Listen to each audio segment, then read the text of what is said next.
Hear ye, hear ye, hear ye. Welcome one and all to the Dukes of Gaming podcast. Thank you for choosing to hang with us for the next hour and some change as we take you into our world of video games. You can find us on your favorite podcast service. Watch us live on Twitch. Watch us later on YouTube, but we'll get to that later.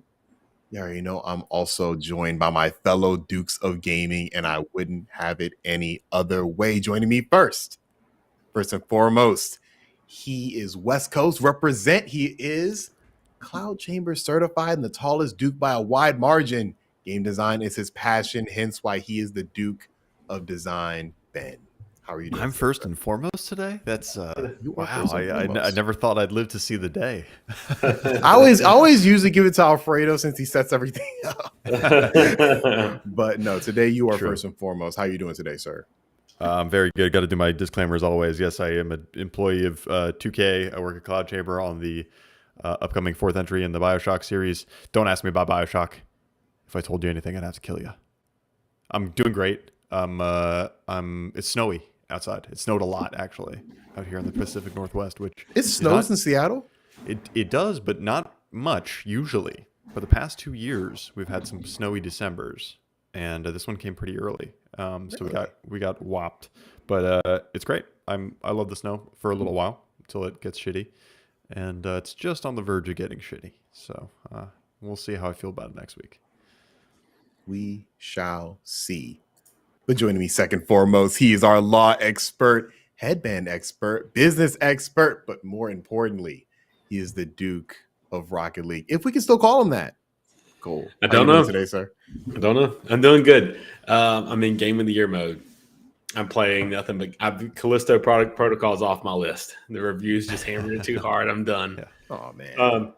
We'll hear more about that later. We'll get to it. I promise we'll get to it because that's a big story. But yeah. Before we get to it, how's your week been though? Oh, good. Just playing a few games, getting ready for the Game of the Year. Things are slowing down in my work life, going into Christmas. So it's kind of a nice time to play video games. I'm about to get a meta like Zuckerberg. So Cole in our Discord So it's like I want everybody to lay it on the line. What are your games of the year? I was like, oh man, the pressure right now. Oh God, I haven't even thought about this like fully. I couldn't 'cause I even wanna make remember. sure- I couldn't even remember what games I played that came out this year, Yeah, let yeah. alone what my game of the year was. Bro, I had to really think. I was like, my game of the year is definitely not something like that came out this year. But you want to talk about games that have come out this year? I mean, we're gonna have a whole podcast on this at some point. It's gonna be great. Yeah. But Cole definitely got us started with like thinking about it. I was like, oh my God, it is December. We really do have to start thinking about this. Well, I want to make sure I play some of the ones that are serious contenders for you guys, Like I don't want to play everything y'all have played, but I know that like y'all talked about Pentiment, Weird West. I don't know if Ben's played it yet, but little things like that I want to start playing. Well, you know what? Let's go There you ahead and go. talk about some of these games. Because of course I have to ask the age-old gamer question. What have we been playing this week? And since you've been talking, Cole, why don't you go ahead and tell us? Pentiment, which I'm not a point and click adventure kind of person. I hate that. Generally, I'm a gameplay first video gamer. So I've played this game and probably an hour or so. I haven't played much, so I really can't say much to it. But I want to see where it goes, but I have a feeling that this is not going to be on my game of the year list. Oh, But I do want to ask you though, like, does this thing pick up? Have y'all played more than an hour, 2 hours? I'm at Like, the yeah. four. does I'm at the something four. crazy I'm at the happen? 4 hour mark. Like I've had good moments. I mean, I'm walking around like dodging sheep, trying to get down the right track to talk to Kim over here, and do this. And I'm like, oh God, come on, please, like, give me something. It's what we call a slow burn. It's a good God, burn. it's a slow burn so far. Yeah, I finished the game, and I will say, if you are not interested in the dialogue for the dialogue's sake and the dialogue choices that it gives you, and the mystery and solving the mystery, then you're not going to be interested in this game. Yeah, but see, I haven't even got there's to the no mystery yet, so gameplay to that's- speak of. Well, but that's the thing is I hadn't even got to the mystery. I'm kind of hoping I know what I'm going into, but I'm hoping the mystery hooks me.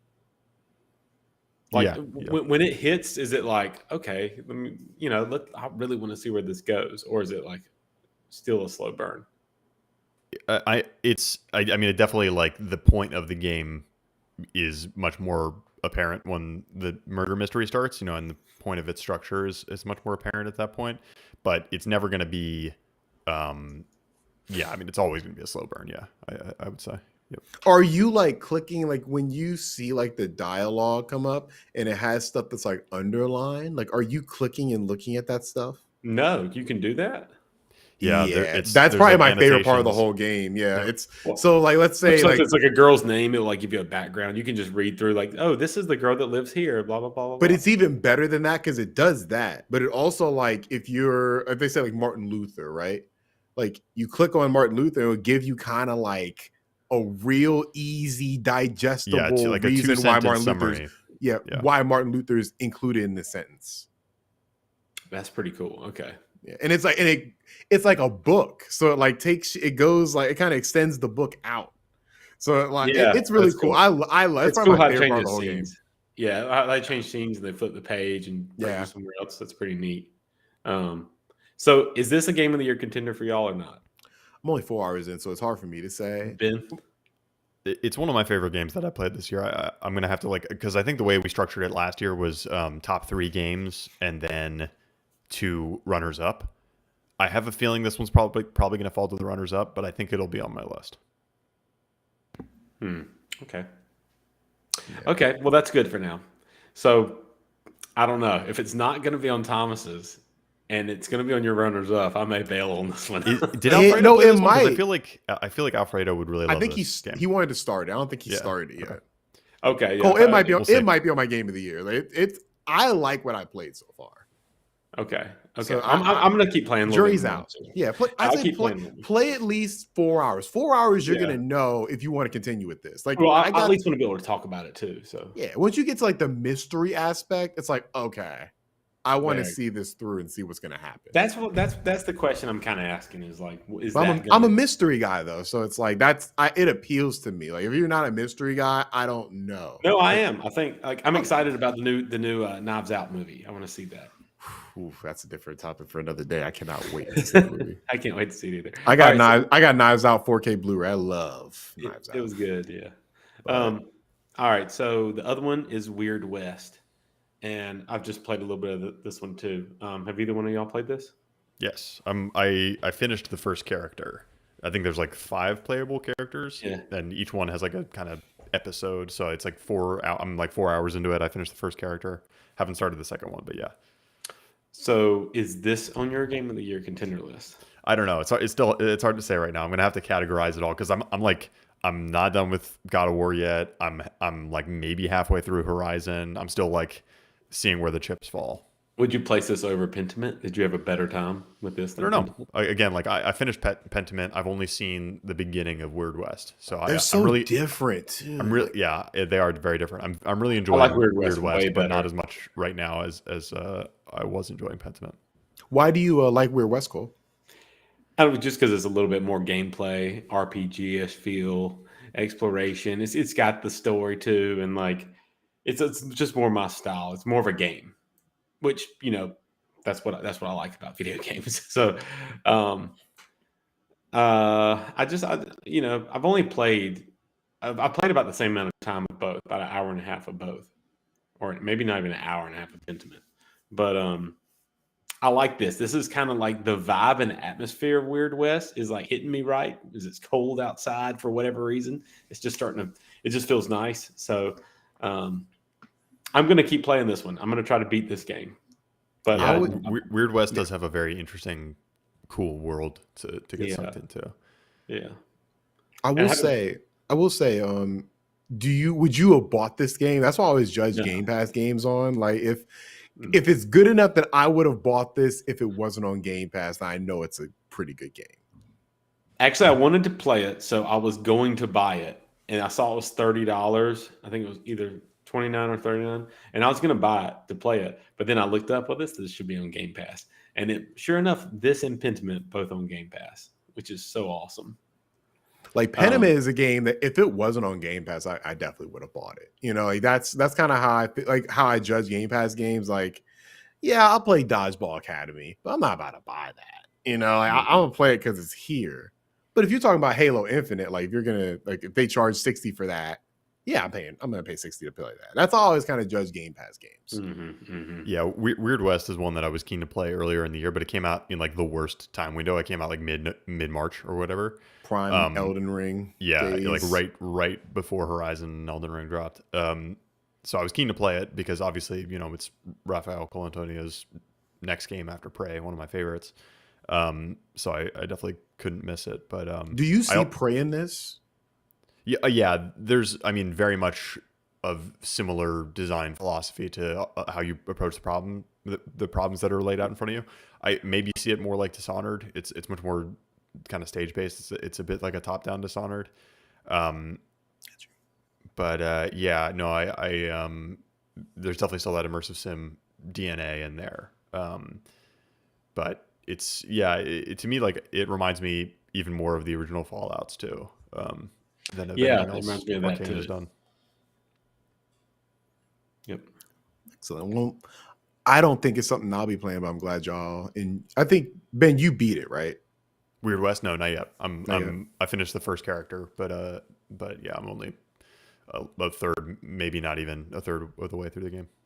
Well, maybe we'll see this on our Game of the Year. We'll see. Anything else you've been playing, Cole? No, Goat Simulator 3. I have to try that. I hope it eventually comes to Game Pass because that seems like it'd be a good like weekend fun type game. It is. It's pretty fun. Drink some beers with the guys, just throw this goat around the city. Yeah. Um, Yeah, it's good. But speaking of goats, I think Ben's been playing some goat video games. Allegedly, he's been playing God of War. How's God of War been treating you, Ben? Oh God, guys, we definitely have to have a spoiler cast on this game because Yeah. at some point I'm gonna need to go full tilt with you guys. We're gonna have to get you on the therapist chair, lean back, or on my fucking soapbox. Um, this is the best way that I can sum up my feelings about God of War right now. I am desperate. I am desperate to see what everyone sees in this game. I'm desperate to see what makes this game a 94.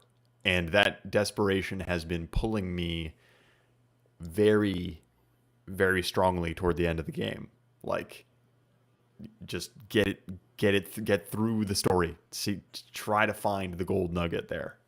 See it through to the end before you pass final judgment. But right now, I'm feeling totally fatigued with this game. I feel like this game is way longer than it needed to be, way less cohesive than the 2018 game, and it's way more artificial in its presentation. And I'm just getting bored with it. I'm getting exhausted with it, I think, and it's frustrating because I really, really wanted to like this game, and I really, really wanted to experience that 94 Metacritic game, but this ain't it. This is not it. I don't know what everyone else sees in it, but I really want to know. That's where I'm at with God of War. I'm more on the positive side, so I'll let Cole go. I'm side with Ben. I was like this from the beginning. This is just more of the same. Yeah, it's good. It's a good video game. It plays good, but I don't see why this is a 94 the same way the first one is. Is everybody just giving it a 94 because it's just more of the same and they think it deserves that? Because I don't. I think you get more of the same 4 years later, this should be an 85. So, I mean, I feel what you all are saying. I'm more positive because I like this game more than God of War 2018. I thought God of War 2018 was meandering. I thought it was long too, in a different way, because it felt like nothing of consequence really happened. Obviously we'd have to get into the ending. That's a spoiler cast thing. Yeah, you finished it? I finished both. Okay. Yeah, I like I still haven't finished it. I'm close though. Yeah, I like the ending of God of War 2018 because it sets up the world. And I'm not really the biggest fan of the ending for God of War Ragnarok. But for me, the journey of God of War Ragnarok to me felt a little better because it felt more like a actual epic as opposed to God of War 2018, which I feel is more of a parable. It's more of a small scale story. Cole, how far are you through Ragnarok? Probably it's probably 5-6 hours in. Okay, not very far. All and right, I feel like I've seen everything I need to see. Yeah, I'll save the fully fleshed out version of this point for the spoiler cast. But this story needed to be 2 games, and the fact that it is 1 game is to the detriment of the entire experience. And I'll definitely want to unpack that more. But I think I'm getting close to the end, and I'm seeing a really incredible game that could have been right at the end. And it's very frustrating to me. I won't lie. I don't think this is too much of a spoiler. I'll just say it like this. I wish the last level was just a whole game. That's my biggest problem with it, where I'm like, the last level is just it's just great. But I feel like we're wrapping things up way too conveniently. And this could have been its own game by itself. That's my biggest problem with it. But I think this was their vision. So I don't think they failed in their vision. That's why I respect the game. And I like, a lot of aspects of it. And I think that it is definitely a game of the year contender for me. I don't think this is definitely not my favorite Sony Santa Monica game. I still think God of War 3 is their best thing they've ever done, in my opinion. But I do think this game is better than God of War 2018, just for me.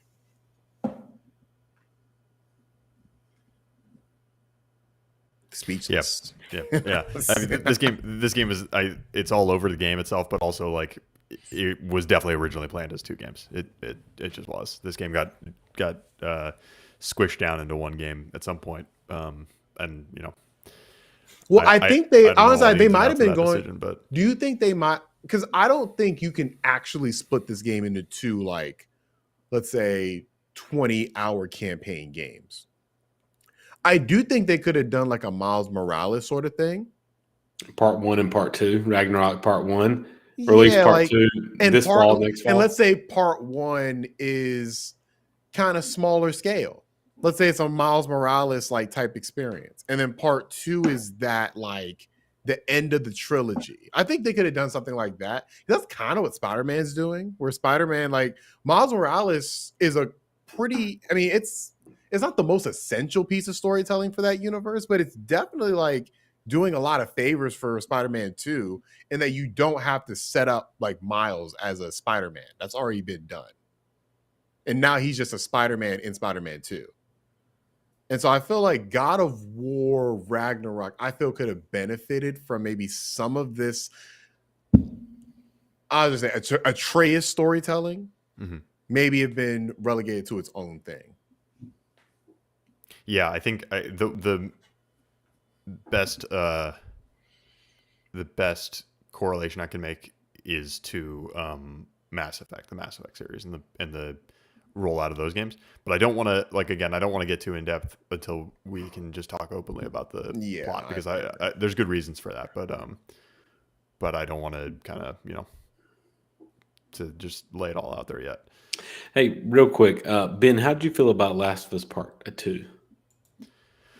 Well, we never. That's another spoiler. Oh my god! Like just like top level, really quick. So wait, like, are you? Do you think we should spoil The Last of Us Part 2? What are you saying, Cole? What are you asking for here? What are you I'm just curious. Like, did you like The Last of Us Part 2, or did you? Does this kind of fall for you? Kind of where Last of Us Part 2 fell for you? Like, just as far as I think I disliked Last of Us 2 for different reasons. I largely did not like the story of Last of Us Part 2, and mostly liked just about everything else. Mm-hmm. Okay, yeah. Just curious. And Tom, it's a bit different. You loved Last of Us 2. Oh no, you didn't. I think Last of Us Part 2 has the best third-person combat of any game I've ever played, but that story, I feel it was like subverting expectations for no reason. And it did it multiple times. And to me, all you had to do was just tell me a story about Joel and Ellie. That's all I wanted. That's all I wanted from the game. Do you know what you said? This is exactly what I wanted for episode 8. Just tell me about Luke Skywalker and Rey. Just have him train. It's so simple. You've set it up. Then you get us subvert our expectations left and right and blow me out of my chair. Like, what the hell? I think the difference, though, for me is I wouldn't have minded this Last of Us Part 2 if it was Last of Us Part 3. And we had a Last of Us Part 2 with, let's say, them just being like their adventures in Jackson. Like, the best parts of Last of Us Part 2 for me were those flashbacks. Like those flashbacks, I'm like, why can't we get more of this? Like, I'm way more interested in Ellie at this age and Joel like at this age and their interactions with this awkward, just undercurrent of, obviously the lie that was told. I like that part. And then it is like it going back and forth between those flashbacks and the current, like, just super depressing story we're doing right here. That story was like an unforced error for me. But the gameplay is top tier. So I have a really weird relationship with that game where it's like, I think it's one of the best games ever from a gameplay standpoint, especially when you get into the accessibility stuff. But that story is hard to defend. We have to have a whole spoiler because I want to go in depth about it. I have a lot to say about Last of Us Part 2. Yeah, speaking of spoiler casts, we probably have to do. I've also been playing Horizon Forbidden West. Oh my god! Did you guys beat that game? I did. We have so many spoiler casts we have to do. I'm probably 75% through that game. Okay. Yeah, I got right up to the point where it's like, okay, in the main story where it's like, okay, we do these 3 things, and then each of them kind of has a level gate, and it's like, all right, I guess I got to grind to meet the level for these story objectives. So I did a bunch of side quest grinding, and Actually, I put the game down for a while because I had been playing it with my wife, and at some point she was like, "Nah, not for me. You can finish it off on your own." So I just got back to it this week after probably a month and a half or so, and like especially in contrast to God of War, I'm really enjoying this game right now. Yeah. Wow, so you like It's 'cause it's Horizon more fun to than God of play. War so far, at least. Right now. I'm not going to pass final judgment until I'm done with both of the games, but yeah, I mean, I think there's the realization of the open world in contrast to God of War's very corridor driven design is nice, is a breath of fresh air, and then also I'm remembering how good the backstory and all that stuff with Horizon Zero Dawn was, and so I'm just like kind of digging into the lore and all that kind of stuff. It's really good. It's pretty good stuff. So yeah, that's like the long and short of it for me with Horizon, where I'm just kind of like dipping my toe back in, but I'm like, this is scratching the itch for me right now. I'm gonna ask an open question. Is Horizon as a franchise the most shafted franchise we have in video games currently? Because I feel like Horizon does not get the respect that a lot of other game franchises get. That's their fault for releasing it in the worst 2 months period of release schedules. Like, But they can't control that though. yes, Like, they can. Sony can too. They could push that. They could have pushed that forward or back. Ben, or can they whatever. control that? Is that something they can control? Like, because I feel like a lot of those delays were like other games getting delayed too, like right in front of it or right beside it as well. But they could have pushed it back 2 months away from Elden Ring. But like you can't push the game back because it's coming out. You can. If that was one game, like Grand Theft Auto is another one. Like, do not release anything the week or the month of Grand Theft Auto. Just let it sit and be. And then like, But you Elden wouldn't Ring, have they guessed should've Elden Ring was known. going to be like that. I wouldn't. There's no way they wouldn't could have have guessed that. I did guess that, but they may not have. Right. But Zelda Breath of the Wild, they damn sure should have guessed that. Yeah, Like, I don't know. the first Actually, one. I don't know about Breath of the Wild because it wasn't. I don't think it was clear that it was going to take the world by storm the way that it did until it did. Yeah. Yeah, Same thing with Elden it's a Ring good it's a too, good right? question, Thomas. But like, this is the thing where you don't know what you don't know, and I think yes, Sony, like ultimately Sony and Guerrilla have full control over when they want to release the product, and they can delay for any reason. But I think, like you're saying, or like you said earlier, the sort of Elden Ring Horizon proximity was the result of multiple delays. I don't think it was just Elden Ring that was delayed, but I think it was also Horizon that was delayed, to where they got delayed into this incredibly crowded territory. So yeah, I mean, like it just seems like it's this franchise is kind of fated to be this thing that is not really given the pop that it deserves. At the same time, it sells very well, so people are playing it. Some of those sales figures might be the result of the bundle with the PS5, but it's clear that like this game is in a lot of people's hands, and they're making they're making a VR game in 2023 in this world that's going to be their first party bundle in title. So it's like Horizon has some viability. I don't think it's this thing that is forgotten in any way. Sony definitely seems to be interested in pushing it forward. Yeah. I mean, Horizon Zero Dawn was like a top 5 PlayStation 4 seller. Yeah. It's one of the best selling franchises on PlayStation. Hard to determine, obviously, Forbidden West's sales, because like you said, the bundle, I don't really know if those count towards it, but I know that has to be somewhat of a factor. But I feel bad because I think from a commercial perspective, they're fine. I think from a critical perspective, like I feel like that's where the shafting goes on, because you're actively comparing it to stuff like Elden Ring. You're actively comparing it to stuff like obviously Breath of the Wild. You're comparing it to stuff like Red Dead. And I feel like that's the wrong game. Those are the wrong games to compare it to. I feel like when you compare it to stuff like, let's say, Assassin's Creed, Yeah, right. and that's really, I feel like it competes more with that Yeah. than anything. In my opinion, Sony makes the best Ubisoft games. Absolutely. With Ghost Wow. of Tsushima and, Ghost of and Tsushima Horizon. and Horizon. Yeah. Hell yeah. So I feel bad from that standpoint, especially because if you look at Guerrilla's history, it's like, I remember when Horizon first came out, it was like, oh my God, like that studio made this? You know, but now it's kind of like Horizon's like, oh, we expect Horizon to be good. It's like, no, like Horizon Forbidden West is a step up from Zero Dawn, and it's a good game. Obviously game of the year wise, it doesn't have a prayer for most people, but I feel like for some people, like for you, like God of War doesn't really scratch your itch. Well, at least this one currently.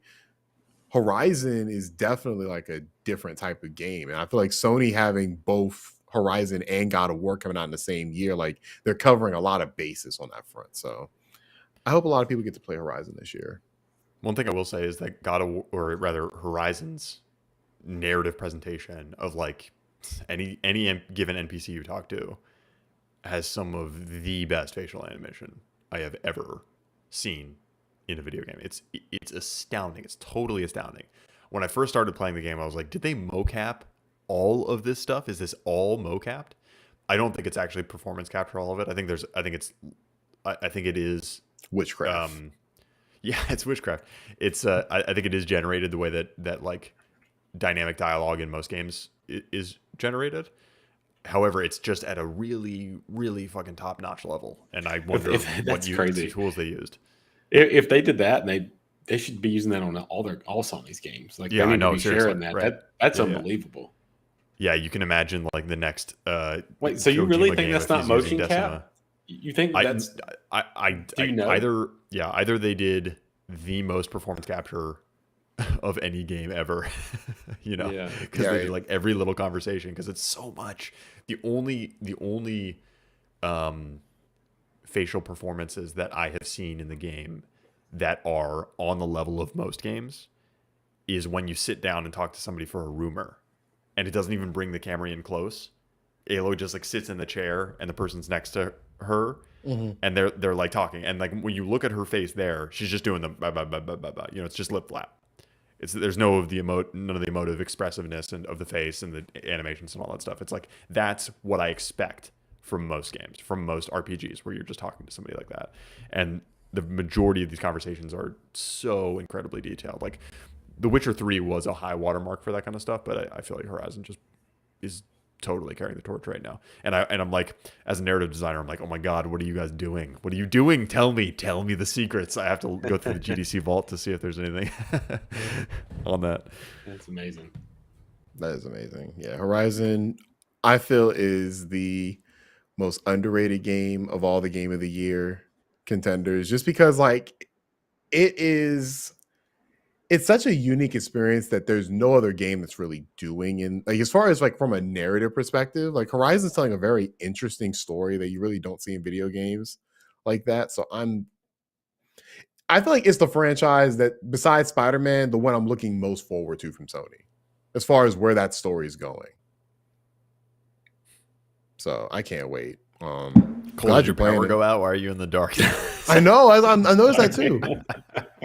But you're really bright. You're really bright. Looking at the around same with a time. flashlight. It's like there's nothing in the room but you in the chair.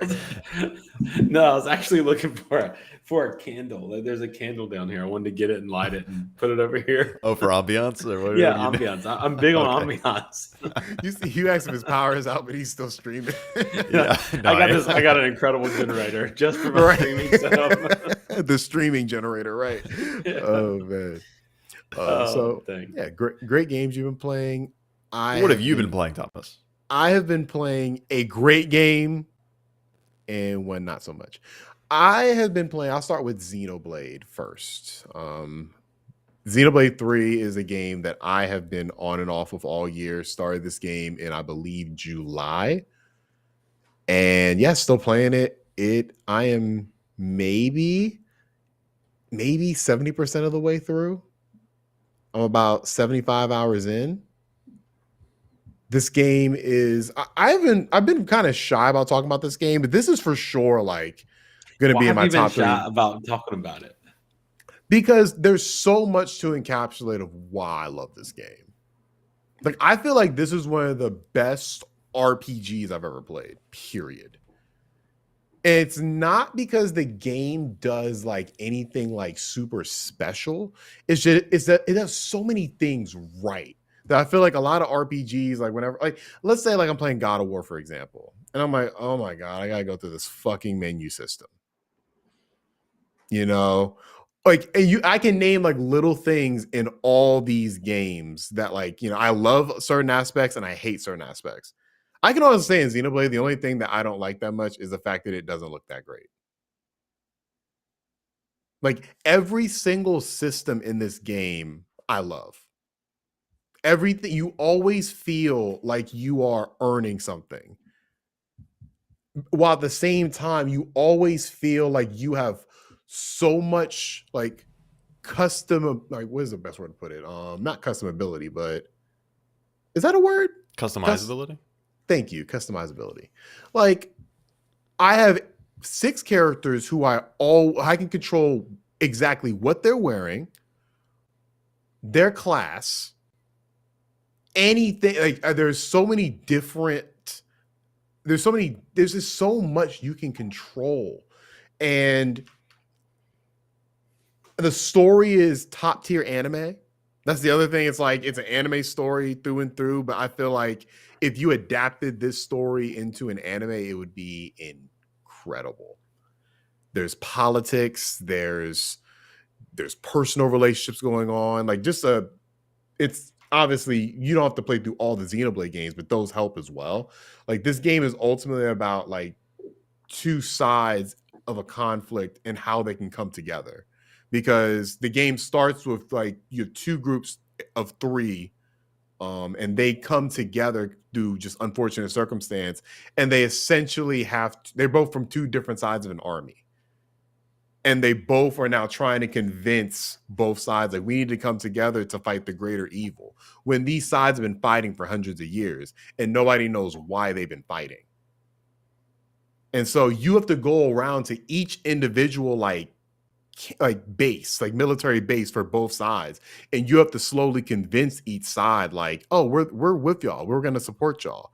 This is like a whole thing where it's like the town in and of itself, like every single character in every NPC in the town has their own like something going on. You can have a side quest with them, and you do a side quest, you see the relationships build between all the different NPCs. Like, if an NPC is mad at another NPC, and you can do a fake. Like, there's so much in this Switch game. I don't think I've ever played an RPG as immersive as this game. Like, I'm fully invested at all times. It reminds me a lot of The Witcher 3, ironically, where it's like The Witcher 3, I feel, had the best amount of side quests. I feel like it had the best amount of story. Like, I feel like that balance was super great in Witcher 3. I feel like this game is even better. I feel like I'm always in tune with what the main story is, but I'm always doing side quests as well because the side quests are really good. And I want to see, like, some of these side quests I feel are Witcher 3 level. And to me, like, that is just a testament. I've never seen a JRPG really try to even attempt to be as big as some of these Western RPGs. There's you have a whole open world. Like, this world is huge.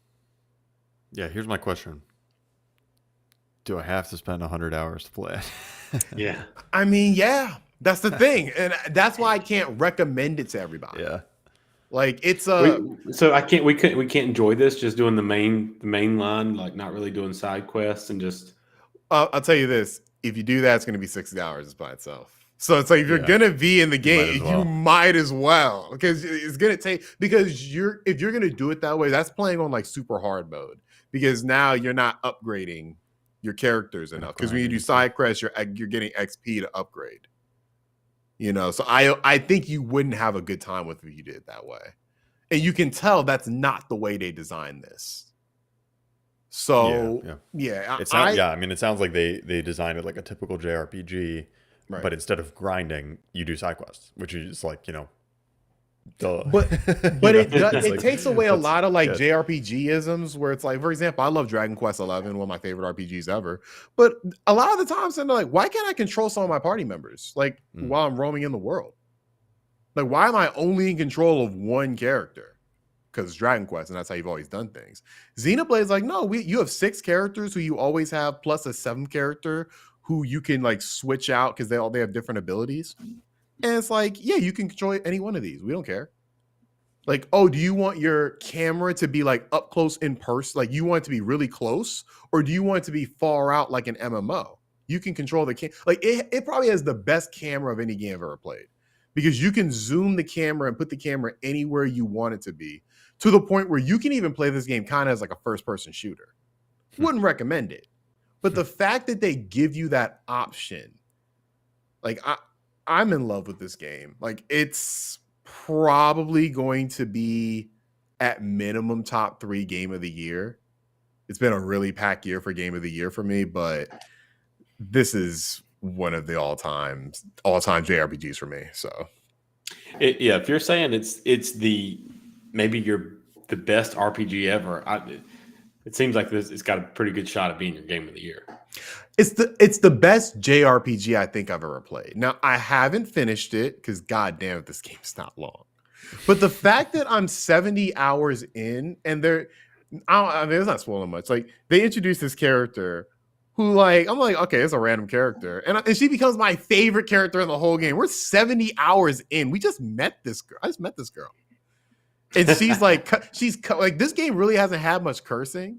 And she's just randomly calling like I have this commander, she's a woman, and she's like, oh, you're working for the bitch queen. I'm like, what? Like, this is how you're introducing yourself? Like, okay, but she has a heart, and I love this character now. We're 70 hours in. Like, this game, it's like I said, it's if you like anime in any way, I think that the story will really speak to you, because it's told basically like an anime, which I don't remember the older Xenoblade games really feeling like anime. So I think this one kind of took some cues from that kind of storytelling. So I'm head over heels over this game. I can talk all day about Xenoblade Chronicles 3. I feel like I haven't really done it. I've talked about this game a lot. Just wanted to wax on, wax off about that. Let's talk about a game that is definitely not going to be on my game of the year. Definitely in the news headlines. Definitely one of the most anticipated games of the year. Of course, I'm talking about Callisto Protocol by what's the studio's name? I know it's Glenn Schofield. Striking Distance. Thank you. This is the successor to the Dead Space, spiritual successor to the Dead Space series, which is also getting a remake in February or March. Yeah, in January maybe. I don't know. It's First really quarter. soon. First quarter 2023. It's coming out. So this game has been highly anticipated. This has been pretty much seen as, oh, forget about that Dead Space remake. This is the real Dead Space remake. Like, this is what this game has been advertised as. And it released a day before my birthday. I could have gone to a football game, and I said no, because Callisto Protocol is coming out. I want to play that. Horrible decision. I played 2 hours and asked for a refund. My first refund on Steam. Now, maybe my experience, I haven't talked to anybody who's played on PlayStation 5, but I've heard that experience is pretty solid for the most part. But this game was broken for me on PC. Like, to the point where I was testing my rig out, because I was like, why is there screen tearing? Why does it go to like 10 frames a second when I turn a corner? So I had to cut on like other games just to make sure my computer wasn't messing up. And it's like, no, this game is just not working right now. But I was like, you know what? If the game is good, like, I'm not gonna, like, they're gonna fix that. Then I started playing more of it, and it's not bad in terms of the story. I think the story looks like it could go places. But at the same time, that combat's pretty god awful. I'm not gonna lie. Like, it is not an exaggeration, and it's not the most original statement because I've heard it all over the internet the past couple of days. It is literally Punch Out. Like, it is literally Punch Out controls when you're dodging. And the only thing I can equate it to is Final Fantasy 15 when you're evading, in which if you just keep the circle button pressed, you will always be in a dodging movement in Final Fantasy 15. This game pretty much has the same thing, where if you always have your analog stick kind of pressed back, you will always dodge. And that took me out of it. I could never get the hang of that. This game likes to throw a whole bunch of like enemies at you, and this combat system really only works like Mike Tyson's Punch Out, where you're facing one person. When you have multiple people, it gets very frustrating. Also, I don't know why I didn't pick this up, but Dead Space was great to me because of the shooting and the survival horror aspects. This game is a melee focused game. So they're really like, it relies on jump scares, at least as far as I got. It relies on a lot of jump scares to get to create that sense of dread. As opposed to, I feel a game like Dead Space where it definitely had definitely had some scares like that. But I feel like the overall atmosphere always was what carried Dead Space for me. This game, it's like I can't ever get a feel for the atmosphere because I'm always up and close, like melee fighting. And the only thing that takes me, like really lets me focus on the atmosphere is when I get a jump scare. And really that is, I feel, not the best way to do survival horror. I can't even call this a survival horror game. It to me is more like, it reminds me a little bit of like God of War a little bit, which is, I was not expecting that. Like it feels heavy like God of War, but also kind of at the same time feels like Red Dead Redemption in terms of how heavy the character feels. And maybe I would have liked that if I have a DualSense and I'm feeling all like the like you feel the heaviness of the character. Maybe I would have liked it better then. I can't speak to the PlayStation 5 experience, but on PC, this was not the best experience in the world. Plus, it doesn't run on Steam Deck, so I was already starting on a bad hill from there. But yeah, that's my 2 hours with Callisto Protocol. Definitely my disappointment of the year, bar none. Lost me the fantasy draft in general. Yeah, big bummer. I was definitely excited for this one too. This was kind of the last game on my list for the year that I really wanted to get. And when I saw all the kind of mediocre reviews for it, I was just like, man, I can't. $70 for a game that is just like, I don't know, just middling. Nah, I can't do it.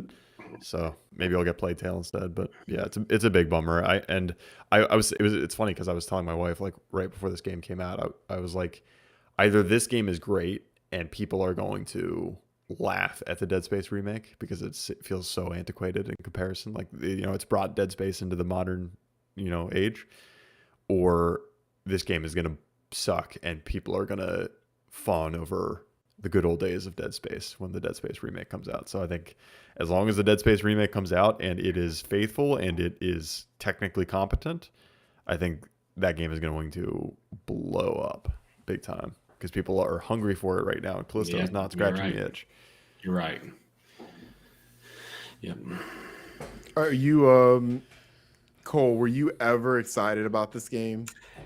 I was excited for the fact that I thought it was going to be, I don't know, for whatever reason, this thing was hyped beyond what it should have been.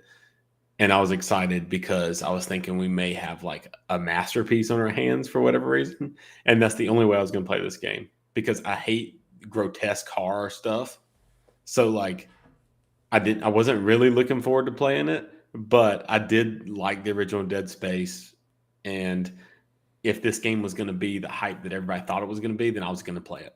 But now when it came out, I was like, okay, well, not playing that one. I'll save my time for the other games. But yeah, I wasn't particularly excited, but I was kind of bummed out though, because I was looking forward to this being something, Yeah, I mean, it's definitely did not meet expectations at the very least. I don't think even the biggest fan of this game can say that it met expectations just from a performance standpoint. Like for me, that was the main reason why I just refunded it because I'm like, I think I would have kept it even if I didn't like it, like per se, just because like I was interested in the actual story. I think the story is pretty good. I didn't get any negative. I think the characters are introduced well. I think the world's introduced really well. Graphically, it looks Yeah, the game looks incredible. beautiful. Game looks That's absolutely good. beautiful. Like it looks as good to me as like Last of Us Part 2 in terms of like all those death animations, like all like Last of Us 2, I felt was a visual marvel in terms of that stuff. Like whenever you see like somebody really put in work for this bloater to squeeze Ellie's face like this. Like somebody that probably was like a month's work of somebody's time. Yep. And this game has that level of like gory fidelity, is what I like to call it. So I want to give it props where it's due. I don't think it's a terrible game. That's the worst. That's the worst part about it. Like it's not terrible. It's not amazing. It falls into that mid category. And that was not what I wanted this game to be. Like when I saw the 74s like average on Metacritic, I thought I was still dreaming. Like I was like, there's no way. I was anticipating this being an 85 at worst. But I don't know why I thought that, because really all I saw were like really nice looking in-game trailers that really didn't show off the gameplay that much. And I should have been worried about that from the start.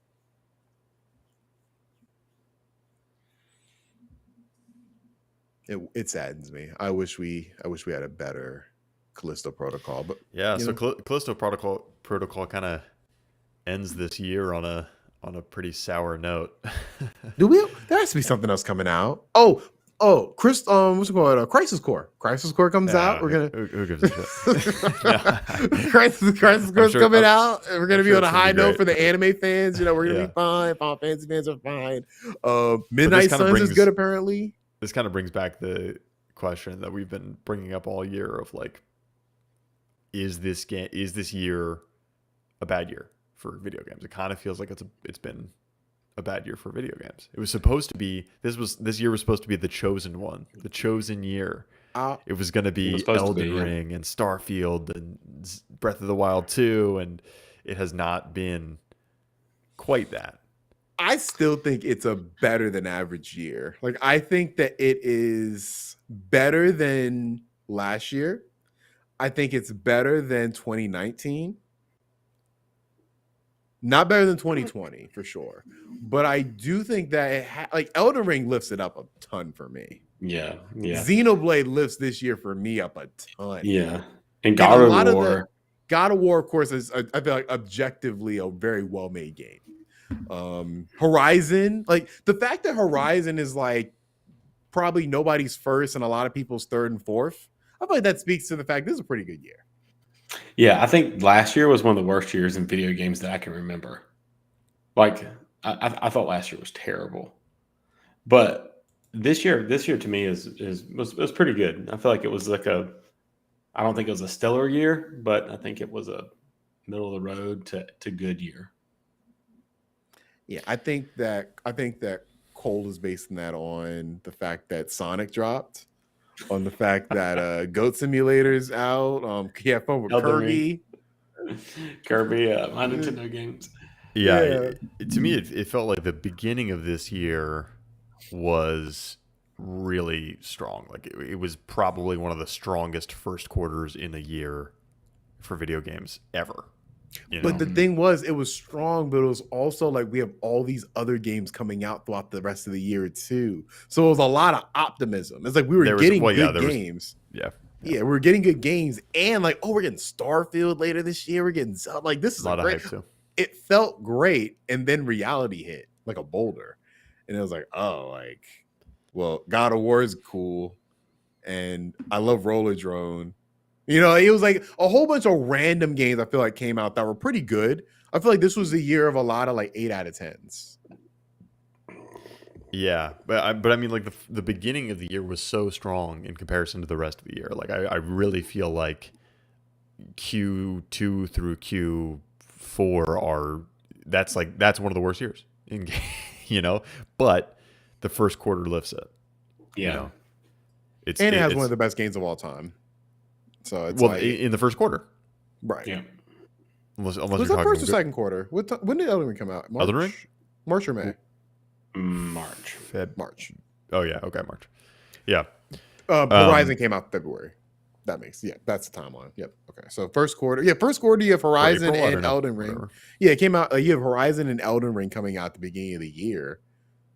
So it's just like all this hype, and then we get to but Yeah, and like the some of the very hotly anticipated games that didn't slip their date, like Gotham Knights, Callisto Protocol, these games did not live up. You know, there were, yeah. I mean, like you said, Thomas, there were plenty of games that were pretty good that came out. There were plenty of games that surprised me that I didn't expect to love, that like Pentiment and Norco. But if Starfield had come out this year, I probably wouldn't be talking about Pentiment and Norco. You know, we did get a good Pokemon game this year. I feel like that kind of got put. Well, you got to under the remember radar. we got 2 Pokemon games too this year. Well, I'm only Yeah. talking Oh, about one man. because I didn't play Scarlet. But But I've like- heard Scarlet is, I feel like, more mixed because that game is gotten bad reviews. Yeah, but for the most But- part, it seems like the core game people like. They just don't like Yeah. all the bugs and the performance. But But, like- Arceus was well received. Arceus got really Yeah. good review scores, and I love it. Like, it's definitely in my conversation for Game of the Year. Like, it's a genuinely great game. I mean, you had games. I feel like even though you shouldn't count it, Last was Part 1 was a technical fucking marvel. Like, that game looked incredible. Even though you can't count it as one of the obviously games released this year, like that was a pretty like strong entry for Sony. Gran Turismo came out. Strangers of Paradise, shout out Fredo. Yeah, I think the whole year hangs on those Elden Ring, God of War, Horizon, yeah. and Pokemon, which like you said, they're all in the first. Well, besides God of War, first part of the year, but still, that holds this Xenoblade year. is also holding. I feel like Xenoblade for me is, for the anime fans out there, for the Nintendo Switch anime fans, like we've been fed.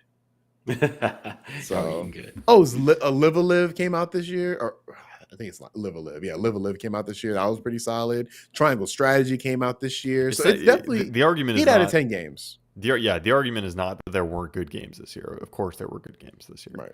However, a lot of the games that you're making up that you're bringing up are like making my point. You wouldn't be bringing them up if we had gotten Zelda this year. It's not a 2013 Yeah. for sure. Yeah, it's definitely not or 2013. 2017 or Right. 2019. It's like, Right. yeah, some really fantastic games. I would say one really standout game in Elden Ring kind of props this year up, and then Mhm. and then there's some very good games that kind of down from that, and then but like the story of this year to me is like the missed potential of what could have been one of the greatest years. We in thought all there gaming. was. We all sat there in 2021. We're like, wow, we're going to go from the worst year in gaming to the best year in gaming. Yeah. Well, maybe it's next year. It can't be. Hey, I GTA don't think 6 it can be. You I don't when I think it said can be that next year when I because Mhm. because like it was all Elden Ring was part of it, Horizon was part of Yeah, it, God of yeah. War was part of it. That's in this year now. It's fractured. So now, next year it can only be it can still only be partial to what You got the greatness of Suicide this year was. Squad. You got Forspoken. You got. Oh, Forspoken. Okay. Next year's going to be the same thing, y'all. I'm the It's gonna Duke of be- Anime. it's gonna What bring can it you back. expect? What can you expect? Well, so next year we really have Starfield and Zelda? the big ones, Starfield and Zelda. That's it. Starfield, Zelda. I'm gonna include Forspoken. I believe that game's gonna be good. Oh, God. I feel like you have like a decent. Oh, you Suicide Squad. That's coming out. Spider-Man 2. That's coming out. Like, Is I feel like Spider-Man 2 coming out, you think? I think so. And Yeah, I think Insomniac's so. pretty good with their release dates. Yeah, and Wolverine probably be the next year. Yeah. Well, no, I don't know about all that, but We'll get to that later. I'm not gonna let a good segue leave. I kind of want to bring up this article that Ben brought us, which is from gamesindustry.biz, which talks about has 2022 been a bad year for new games from a business perspective. I know we kind of talked about quality, but from a business perspective, like, have you seen the article, Cole? I don't think you've seen it. Yeah, You seen it? Didn't we talked kind of about this, I don't know, a few months ago, and we talked about the fact of like how we hit such a high that we just have to come down some, because Yeah. you know what I mean? Like we Yeah. went so crazy. People had so much extra money. People had so much extra time. And like we rode that wave. And now I feel like we're going to correct a little bit. And next year will probably be another record year for games. I would love to see how much stimulus money was spent on video games. I'd love to see like the percentage of that. But that stimulus money is gone. Yeah. And now like people are outside now. There is not, I feel this was not the year that was promised either. So I think that all those things mixed together has led to kind of a downward slide. It's not a crazy downward slide. We're still above, I believe, pre-pandemic levels. I believe that's what the article said. Like 2019. Straight from the article, this year saw a 7% decline in the total U.S. game spending over the first 10 months of 2022. Mm-hmm. But it's still a 37% increase in the total U.S. game spending over the first 10 months over 2019. Well, let me ask you this: that's almost like everything over 2019, like gas, houses. Yeah. Right. It literally just lines up like 40. Everything's like increased 37%. Like, 37% increase. Was that saying? Just a question. I didn't look in the article for this. Is it units sold or is it overall revenue? Game spending. So it's revenue. Yeah, and you know that's definitely partially influenced by the fact that there was a new console generation introduced in 2020. 2019 didn't see the benefits of that, so so the revenue was up because of the hardware refresh, and also, but you would expect that this year, now that supply is finally leveling out or able to meet demand, that you would see a more steady increase, but you're still seeing a decline over last year's, inflated kind of state.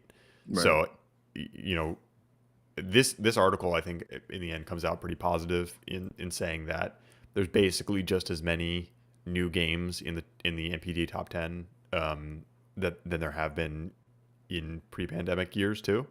So that metric is essentially to say that new games are still selling better than old games, I guess is the way to put it. But that it's not really it's an analysis that leaves a bit wanting to me, because it's not in any, well, I guess the metric that it's using to contrast to those prior years is that 37% increase over 2019 spending. However, I mean, like, to see a decline in games industry spending is a unique thing. Like, it doesn't happen often. It's like 2008 crash around there, the I think .com bubble, and beside that, like the 1984 Atari games industry crash. There's very few times where the games industry has shrunk year over year in terms of revenue. And there is a question, I think, to be asked of how do subscription services, play into that? How do not only the pandemic inflation kind of angle about like there was way more money coming in than previous years, but also the supply chain angle of like, okay, so the supply chain is finally eased up. Why aren't we seeing the fruits of that? So I don't know. It's still a much more complicated question than I think this article ultimately leaves it at. Yeah, I mean, it's a good article for sure. I mean, like you said before, it does kind of go in more of a positive angle. And I think we have some games next year that are going to, be big. Obviously, I think Starfield is going to be one of those games that is like, I don't know about quality. I'm not speaking to the quality, but I think it's going to be like an Elden Ring type, memeable game. Like I feel like that game is going to go viral, kind of like Elden Ring did. The only thing is, it's only on Xbox. It's on PC. Yeah. But still, with Elden Ring, had the multi-platform, that mass appeal. Do you think that's going to be a factor? I haven't thought about that. It's the two things are going to be a factor. One, it's only on Xbox. Two, it's on Game Pass, so it's not going to sell. Actually, it's going to drive Game Pass subscription. So we'll only know if Xbox wants to release number of people who have downloaded Starfield, and that's going to be fucking huge. I mean, the number of people who have downloaded it and played it is going to be enormous, and what percentage of those people paid $1 for 3 months of Xbox Game Pass? We won't know precisely, but it's going to be a lot. It's going to be a sizable amount, and I'm probably going to let my Game Pass subscription lapse. And when Starfield comes, I'm going to jump back on. I mean, like I already did that before, and I just jumped back on recently because I wanted to play Scorn and Plague Tale and that kind of stuff. I wish I wasn't a Halo shill, or else I'd be with you on that. But that's a good point. Is there do they not count any sort of streaming in regards to how much revenue is generated by games? Like it's like any Game Pass game, does that not get recognized at all? It's revenue. No, it's overall games industry revenue for sure. Yeah. Okay. The subscription costs for Game Pass or PS Plus or whatever it is. Yeah, that's part of this figure of 47 billion or whatever it is for for 2020 spending. But the game, what I'm saying is that the game is not going to sell. People are not going to buy copies of Starfield by and large. Same thing happened to Halo, where Halo would have been a multi-million seller if it had come out. Yeah, I mean, Halo probably would have sold 10 million in a year for sure. Yeah, but that's not. I don't want to know the sales. I think it's at 1 million now. Like I think the last time I checked, it's like a low number like that, and obviously it's because most people get it on Game Pass. And anybody who isn't is probably just going to buy it on PC. That's the other option you have. But I just wanted to make sure that was factored in. But I think that it's a very interesting conversation that we're going to continue to have, because the games industry is, from just a monetary standpoint, such an interesting topic, because I feel like certain industries during the pandemic obviously were negatively affected. The games industry was not one of them. Mm-hmm. The games industry feasted on that, and I don't think we're ever going to get that. Hopefully not. I don't think we're ever going to get that sort of like standstill period ever again. Yeah. And I mean, it's going to be interesting, In terms of revenue, I mean, the games industry definitely benefited, but we also see the detriments, right? All these delays of games. That's the detriment. It's the the article gets into that too. Like that's a trade-off. Yeah. Yeah. The actual creation of the games is what has suffered in this time. But the sales haven't suffered at all. Sales have been great, and I do wonder if we're going to hit something like an inflection point here where money has been flying around the games industry like you would not believe. I mean, it's just everyone and their mother getting acquired, right? And there's been a lot of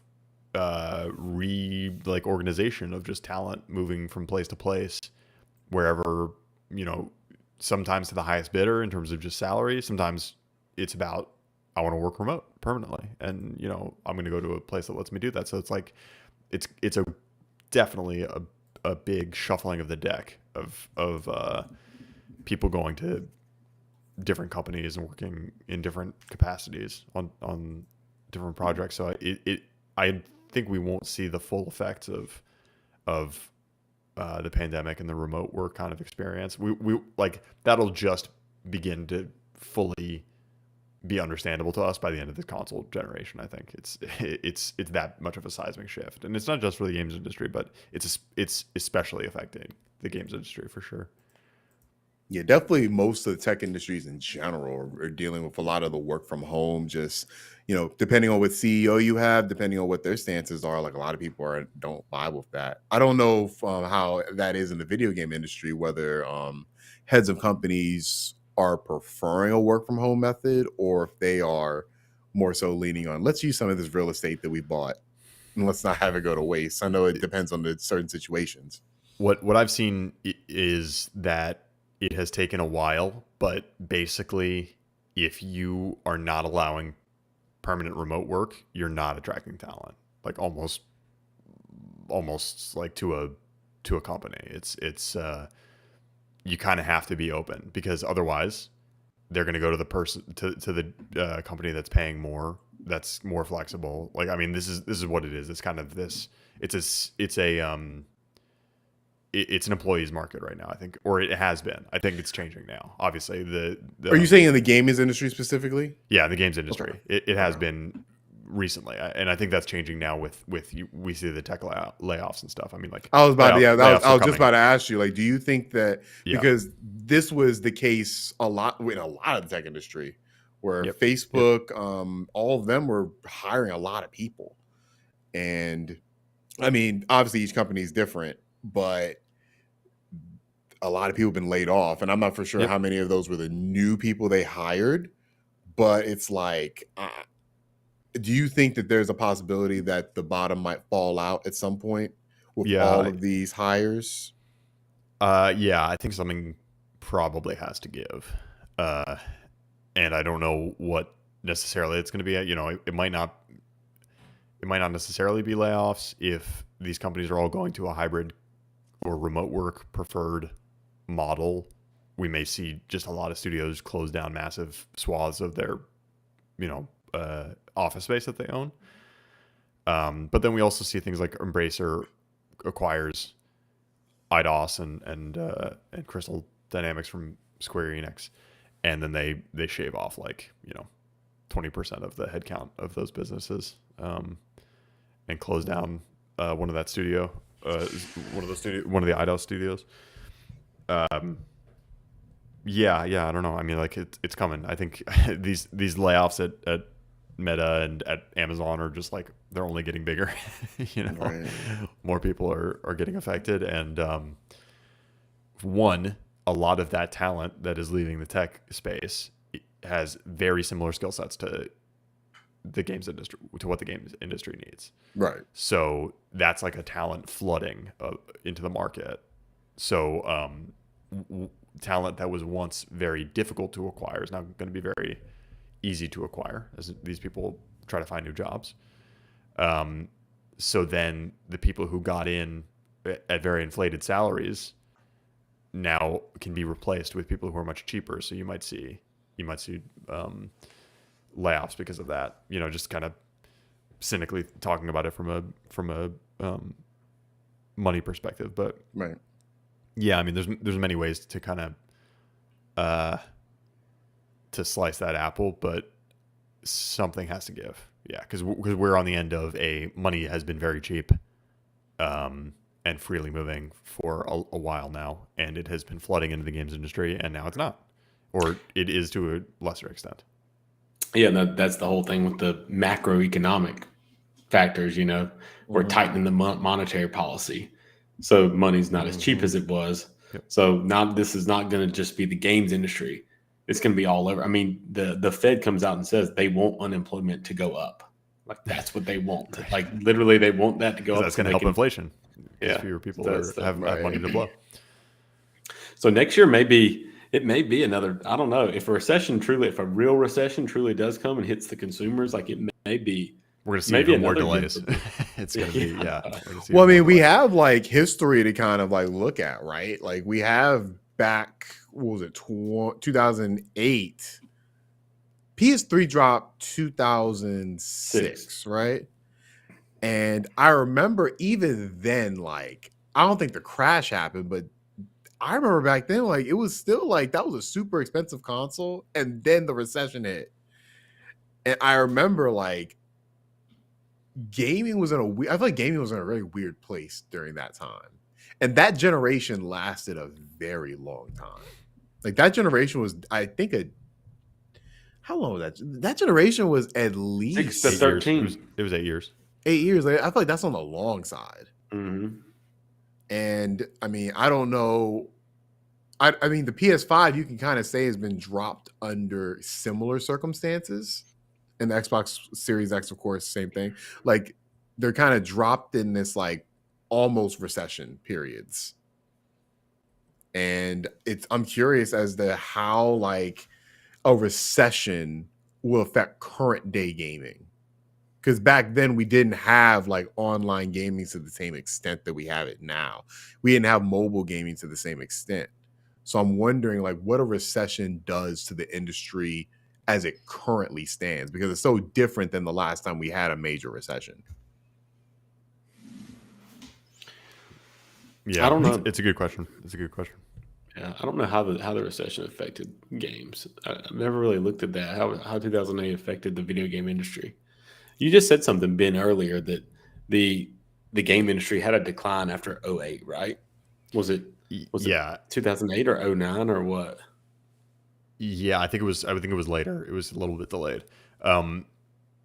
So this is where things get a little bit dicey, because we typically talk about the games industry as like the console and PC games industry, but as big as the console and PC games industry are in terms of revenue, mobile eclipses all of them put together, pretty readily. Right. So, at least in the last recession, what you saw was largely a shrinking in money flowing into the mobile space to a large degree. The companies that get hit the hardest are the ones that require, or the ones that depend on continuous monetization in large quantities from a small number of people. So like the mobile game studios that are reliant on whales buying skins that are spending thousands of dollars every quarter on that stuff, like in a single game. So that evaporates pretty quickly. But the age-old adage is like the film and TV industry are recession-proof to a degree. Nothing is recession-proof, by the way. Nothing is recession-proof. But we're talking about what is more resilient to recession, and the games industry definitely exists in that space. It's not recession-proof. Yeah.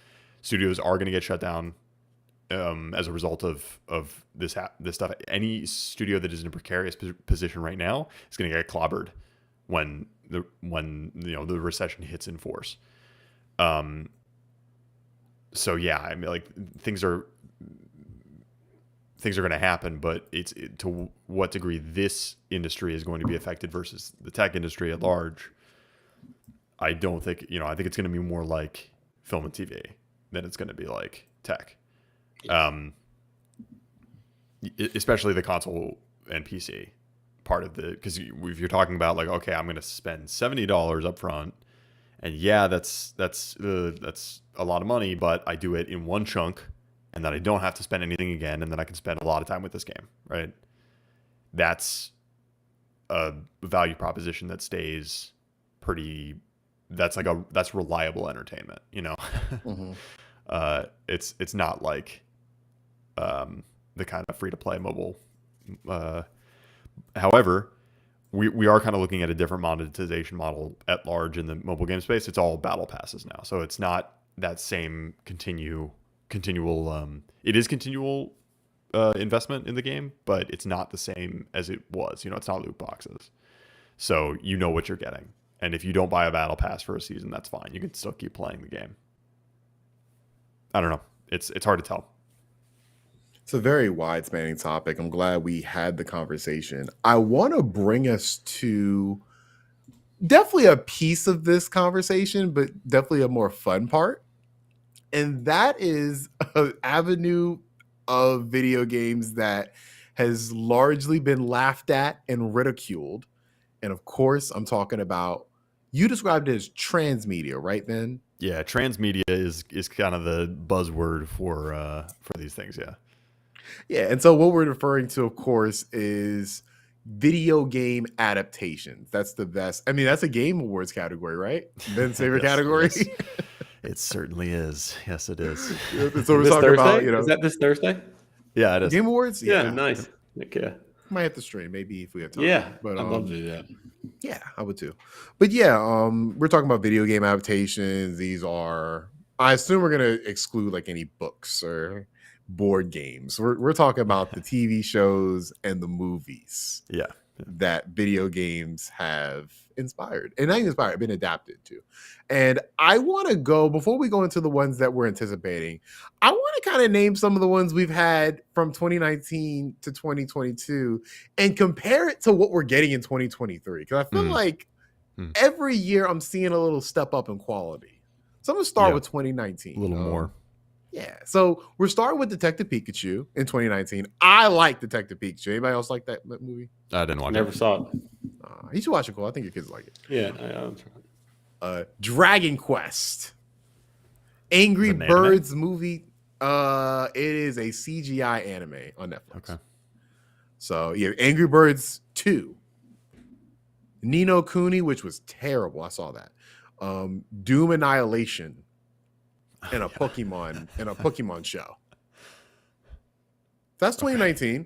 I don't think a Pokemon show counts, but Well, it's on here every single yeah, single exactly. one It's of these been an last adaptation as long as Pokemon has existed. Right. So next year you have Darwin's Game. Never heard of it. Pokemon again. Sonic the Hedgehog, which I feel like was a good movie. Getting there. Yeah. And then Monster Hunter, which. Wait a second. Did you leave out The Witcher? I think that's 20. That's not 29. I think that's 2018. Oh, okay. So then season 2 would have been what? It was 2020 or 2021? I think all these are saying just like new things that have come out, like new series. So that's why Witcher's not included. But Witcher would be 20, I think 17 or 18. Okay. So I mean, that's a good one. That's definitely a good one too. But yeah, and then that's 2020. And then 2021, you have Dota on Netflix, which is an anime on Netflix. Mortal Kombat. Anybody see the Mortal Kombat movie? No, I didn't see it, but don't watch it. Okay. You have there's a CGI Monster Hunter anime on Netflix, which God. Free Guy is on here for some reason. Yeah, it's like an adaptation of the idea of video games. Okay. Does that count? Should that count then? I don't know. It's video game inspired, but it's not an adaptation. So I definitely wouldn't call it transmedia, if that's how we're classifying it. Fair enough. But then you have Arcane that came out last year, and it's like, okay, now you're getting to that's quality. We're getting there. Okay, video games can be like, you can make a good show out of a video game. And I feel like Arcane kind of like showed that as long as you like make, if you have a solid story and it's not you're not just fully taking everything from the video game and put it in the show for fan service. If you have a good concept for this, then it can be successful. Look, you can make a good movie out of a Disney ride. Hey, right? Yeah, sure. The first Pirates of the Caribbean. One of the biggest franchise of all time. One of them. That's true. So it doesn't matter like where the idea came from. It's what you do with it. I think Arcane was a perfect example of that. One of my favorite shows of that year. Probably gonna win that Game Awards. Game Awards, yeah. But then you get to 2022, which I feel is the current front runner for best video game adaptations probably so far. You have the Cuphead show, which if y'all haven't seen the Cuphead show, I highly recommend it.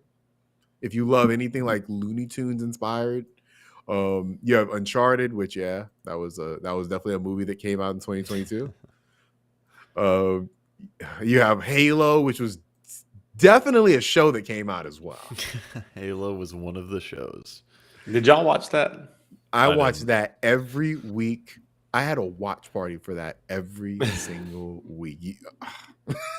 I can wax on, wax off about that show, and the fact that they didn't do any cross brand with Halo Infinite. I digress. You can give me on a soapbox about that. But still, I think that show is a solid show. Like, it's better than I feel like a Halo show would have been in, let's say, like 2010.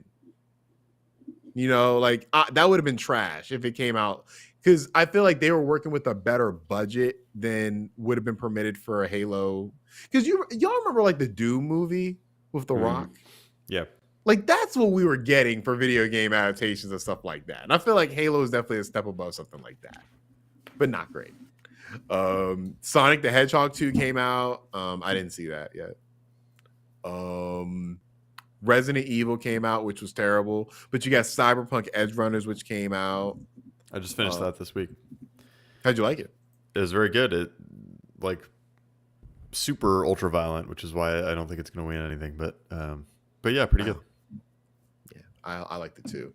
But yeah, I think that this year, if you're comparing it to the other years, is definitely the front runner for probably best video game adaptation year of all time. But there was no Castlevania this year, so that knocks it down the list. Well, which year had Castlevania season?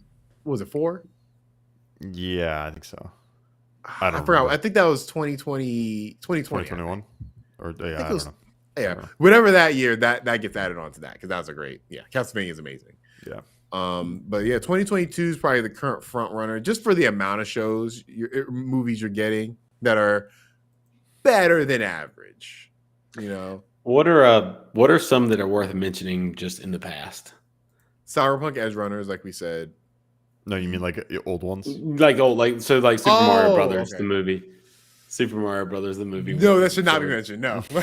Just let me put that in perspective for you. I was like a kid. I love Super Mario Brothers. The media is not like it is today. There's a movie coming out, live action Mario. Everybody's hyped up. We go see this movie. We're like, what the hell? What? Can you imagine how shocking how shocked the child would be going to see that? Like, were there any trailers you've seen for it? No, I mean, I think we saw like little TV spots. Like at the time, what year did that come out? 96 or something? I was like 10 or 11. I definitely was probably didn't know how to talk. Like fully. Yeah, I mean, but like back then it's like, oh, Super Mario Brothers movie. Everybody's talking about it. Let's go see it at the theater. And it was just the weirdest thing. I want to know the drugs that they did while playing Super Mario that they envisioned that movie. Like I'd love to know. I'd love to see the cocktail. But when you talk about some of the I'm looking at this BuzzFeed list. I'm sure it's going to offend me in some way. They put number 1 Mortal Kombat, which remember Prince of Persia. That was Jake a bad Gyllenhaal. Movie. Yeah, Jake Gyllenhaal was. Remember that Assassin's Creed movie? Oh, Michael Fassbender. Yeah, I haven't seen that either. You remember Hitman? Yeah. Oh, yeah. I thought Hitman was pretty good. I remember seeing that in theaters. And I was like, you know what? That was better than I thought it was going to be for sure. Yeah, it actually had a few movies in that series. Yeah, I haven't seen the other one because they had one with a relatively newer actor. I forgot who played the new Hitman. Jason Statham? Is that not him? No, I don't think so. I don't think he played Hitman. Oh, I thought he did. He looks like Hitman. He definitely looks like Hitman. Might not be. Yeah, he'd have been great. He honestly, you're right. I feel like that was kind of miscast. You could have definitely casted him as Agent 47. I feel like that's not bad casting at all. Huh. But Silent Hill is considered. I saw that's a pretty good movie. Yeah, it's all right. Yeah, it's fine.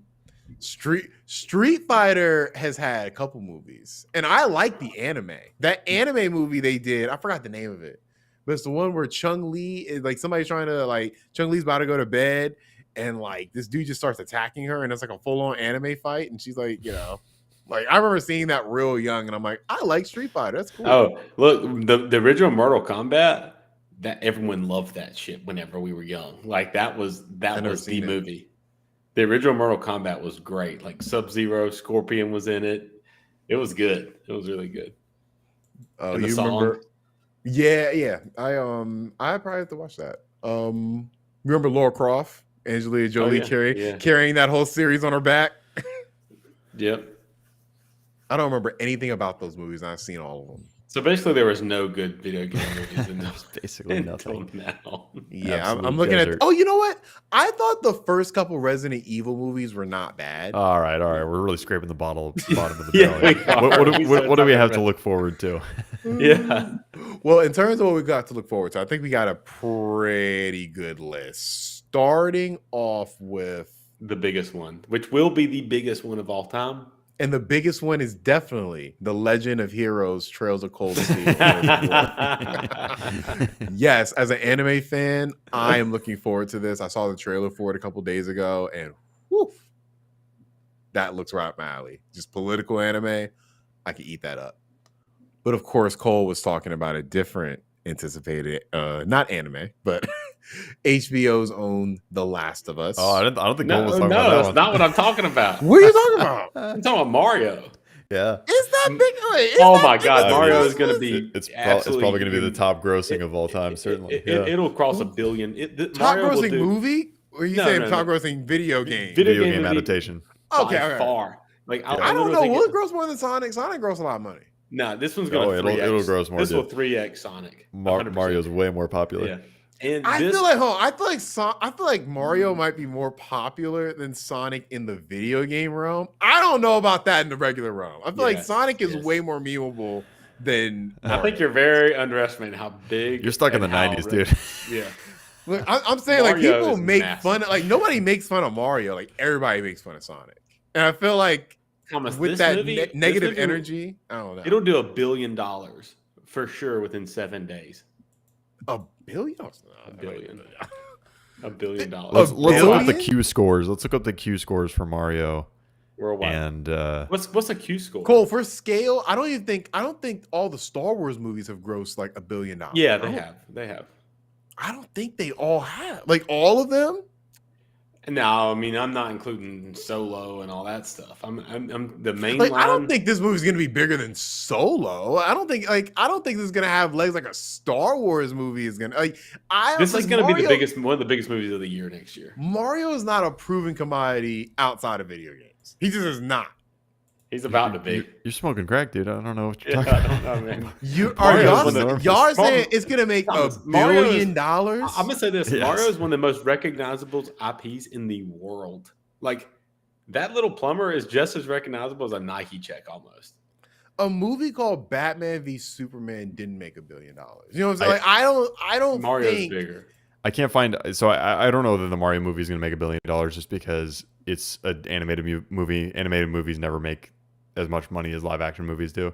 like However, Pixar movies don't and I make can't $1 billion. find- All right, my call. I can't is find the this Q is- scores in particular. However, What is a Q score? What's a Q score? A Q score is a ranking of like recognizability of a character or an icon or a brand Really? or That's something awesome. like I that. didn't know It's, you- Why is Mario not on there? I can't find the specific Q score. Mario is definitely on there. Everybody's on there. It's just about like you have to like be signed up in order to see the specific scores at any time or something like that. Right. So I can't find the exact score. However, there is no doubt in my mind that Mario is the most recognizable character in video games, period, on a widespread basis. You talk to any I'm not debating. you talk to that. any person about what the most recognizable character is in a video game, and it's Mario. Like regardless of of whether or not the person plays video games, Mario is. I am sure Mario is close to as popular as Mickey Mouse is. But it's if you make a movie about Mickey Mouse, that's not going to generate $1 billion either.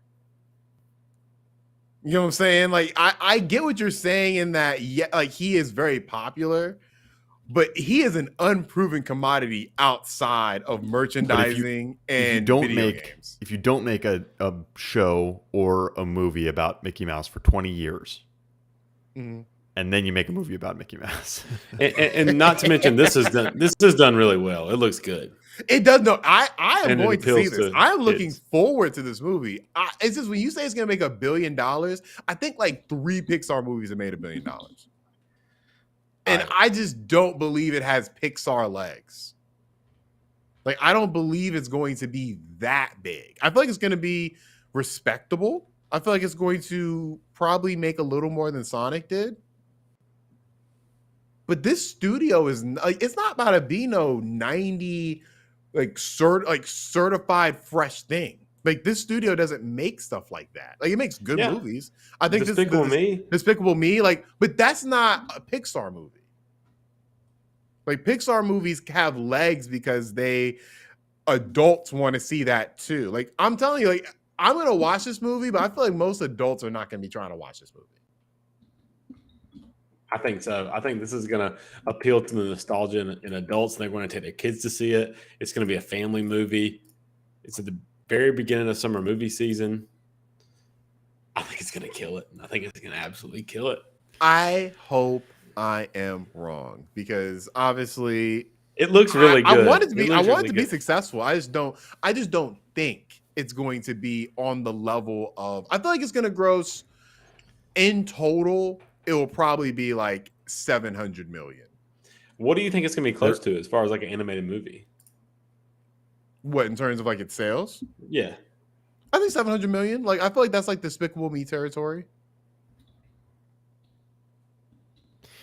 I feel like there are two questions that we could take bets on right now. Is the Super Mario Brothers movie whatever metric you want to do, is it going to be the highest grossing animated film that year, or is it going to be gross over $1 billion? Either one of those we could take bets on. The other question is, does Spider-Man come out next year?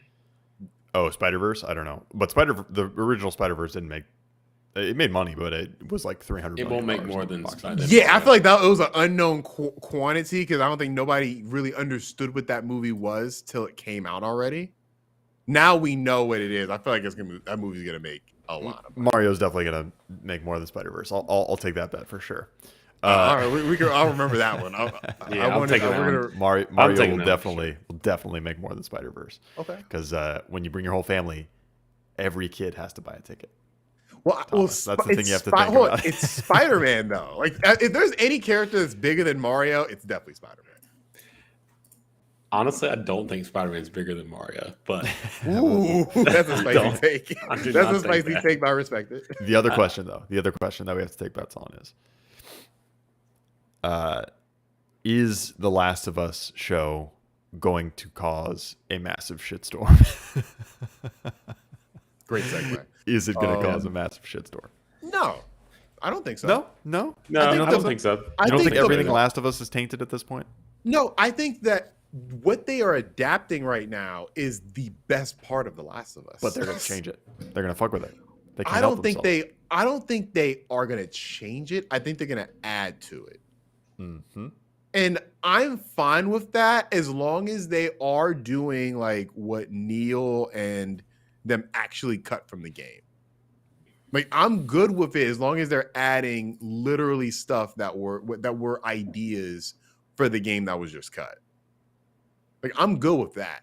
If they start like pulling stuff out the ass, like, yeah, then no, I'm not going to like that. But I feel like what they're adapting is such strong material that it's not, I feel like to me, it's certified going to be a really good show. I don't know, man. I don't know. I feel plenty of strong material got adapted this year into terrible shows. Rings of Power, Obi-Wan. Yeah. We can disagree on Obi-Wan. Yeah, all right. We can disagree on Obi-Wan. That's time for another day. But you're right. Like, it's definitely not as sure, like 100% it's going to be incredible. I just think what I've seen of the trailers, I like the vibe they're going for. I think like what we've seen looks really good. I think all the I forgot the name of them. I know clickers, but I don't know what they're overall called. But the zombies in the game, they all look really well done. It's HBO. HBO usually doesn't fuck around when it comes to the quality of their shows. Like, if this was like streaming on Amazon Prime, I'd be a little more concerned. But the fact that it is with HBO, the fact that the head showrunner is the same person who made Chernobyl, mm-hmm. which is a really solid show. His record is not 100% great, but he does have that to his record. And that's a really good show as well. I think that this show has a good chance. And they're not doing any of the controversial, divisive part of the story yet. And I think it has a chance to give us, after Last of Us Part 1, I think it has a chance to give us a little more story in between Last of Us Part 1 and 2. So I'm looking forward to that because I really am interested in that. I also think the casting choices, I didn't like them at first. I was like, all right, so we're just gonna choose some Game of Thrones like extra people from the show. Are we really doing this? Like, but when I watch, like we haven't seen much of Ellie, which that's the only thing that concerns me about the show.